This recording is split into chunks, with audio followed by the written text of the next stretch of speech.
मोहन, उठ, देख सूरज सिर पर है। जल्दी से पानी लेकर आ नदी से। जब देखो सोता रहता है। नालायक, कितना आलसी है ये। क्या माँ, सुबह सुबह काम, चैन से सोने भी नहीं देती हो। हे भगवान, दुनिया काम पर निकल गई है और इस नालायक की अभी तक नींद ही पूरी नहीं हुई है। मैं कहती हूँ उठ जा। उठ रहा हूँ। जा, जरा नदी से पानी भर कर तो ले आ।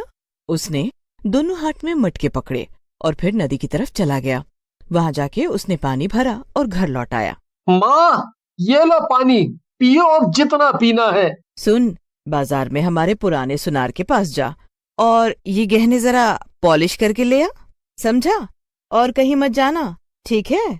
भैया कम पैसों में काम कर देते हैं, बाकी नहीं करेंगे। ठीक है, पहले मैं शहर जाकर अपना थोड़ा काम कर लूं, उसके बाद आते टाइम लेकर आ जाऊंगा। ठीक है, जा। इसके बाद मोहन शहर चला जाता है और काम खत्म करने के बाद शाम को साइकिल पर सुनार की दुकान पर पहुंचता है। चाचा, ओ चाचा।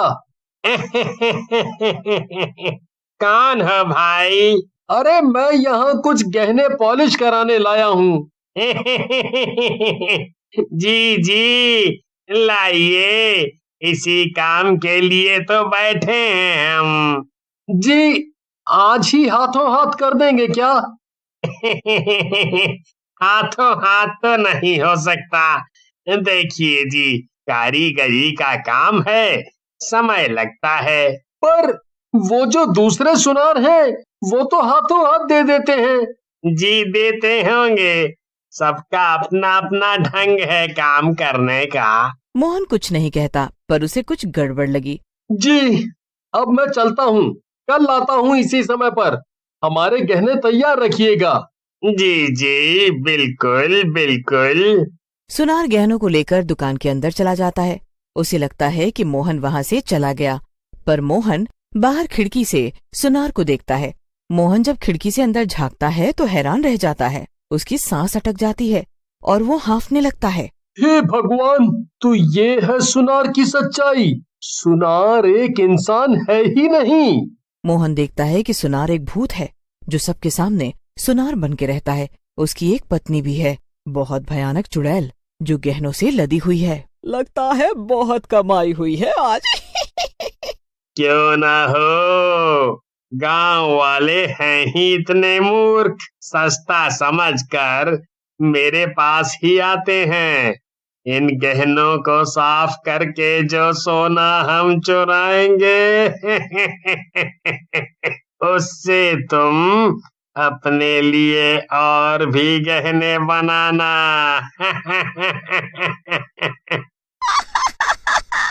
मैं बनूंगी सबसे सुंदर चुड़ैल। इतने गहने तो किसी के पास भी नहीं होंगे। मोहन के हाथों से खिड़की का दरवाजा बज जाता है। चुड़ैल तुरंत ही दरवाजा खोलती है। उनके दरवाजा खोलते ही, अच्छा, तो तुम दोनों मिलकर गांव वालों को मूर्ख समझते हो। मैं अभी जाकर पूरे गांव को बताता हूँ। तू हमारा क्या बिगाड़ पाएगा? इसे तो मैं मजा चखाती हूँ। चुड़ैल मोहन को बुरी तरीके से घायल कर देती है और उसे रस्सी से बांध देती है। अब क्या करें इसका? ऐसा करते हैं, जंगल में छोड़ाते हैं, वहां इसे कोई नहीं देखेगा। अगर ये किसी से मिला और इसने किसी को बता दिया तो? इसकी बातों पर यकीन कौन करेगा? वो दोनों उसे जंगल में फेंक देते हैं। वो बेहोश था। शाम हो जाती है। उसकी तरफ जंगली जानवर आ रहे होते हैं, लेकिन वो अपनी जगह से हिल नहीं पा रहा होता है। हे प्रभु, मैंने ऐसा क्या गलत किया जो मुझे ये सब झेलना पड़ रहा है। मैं तो सबकी मदद करना चाहता था और आज खुद ही इतना काबिल नहीं हूँ कि खुद की मदद कर पाऊं। तभी उसके पीछे जो पेड़ होता है वो बोलता है, ये लो और इन सबको भगा दो। इससे भगाओ इन्हें। ये जादुई लकड़ी है, इससे कोई भी तुम्हें हरा नहीं पाए। मोहन उस लकड़ी का इस्तेमाल करके उन सभी को भगा देता है। मोहन उस लकड़ी को लेकर वहां से चला जाता है। वो अपने गांव पहुंच रहा होता है। तभी वो रास्ते में सुनार को देख लेता है। वहाँ सुनार और मोहन के अलावा और कोई नहीं होता।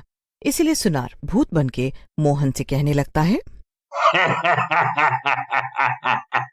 वाह भाई, उस दिन तो तू बच गया, लेकिन आज तुझे छोड़ेंगे नहीं। तुम क्या बताओगे?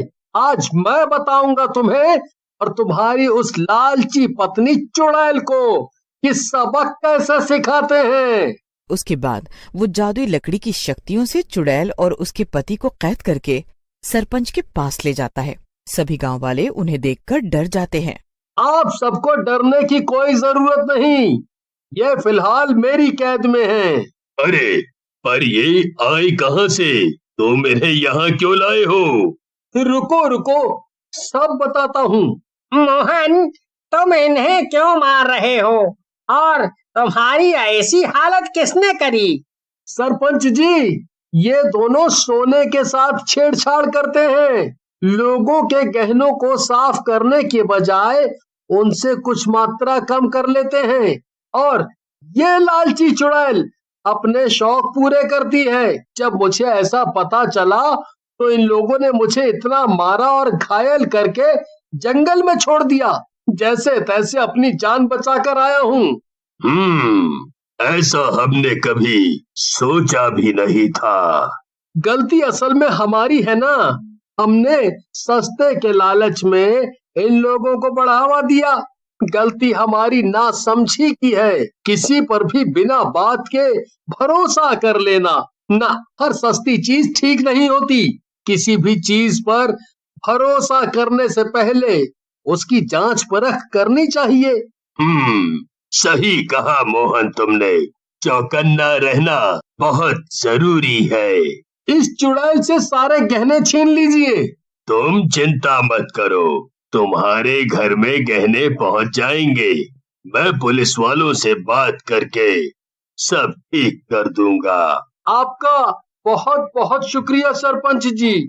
मोहन चुड़ैल और भूत को लेके उस जादुई पेड़ के पास पहुंच जाता है। बाबा, कहाँ हो पेड़ बाबा? कैसे हो बेटा? बदमाशों को सबक सिखा दिया? जादुई लकड़ी काम आई या नहीं?